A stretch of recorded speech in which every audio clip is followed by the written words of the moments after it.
signore. L'uccello non ha potuto fare nulla, io. Ecco, ha preso fuoco. Oh, era proprio ora. Da giorni aveva un aspetto orribile.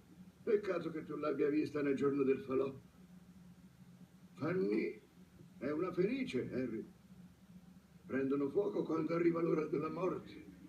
E poi loro rinascono dalle ceneri.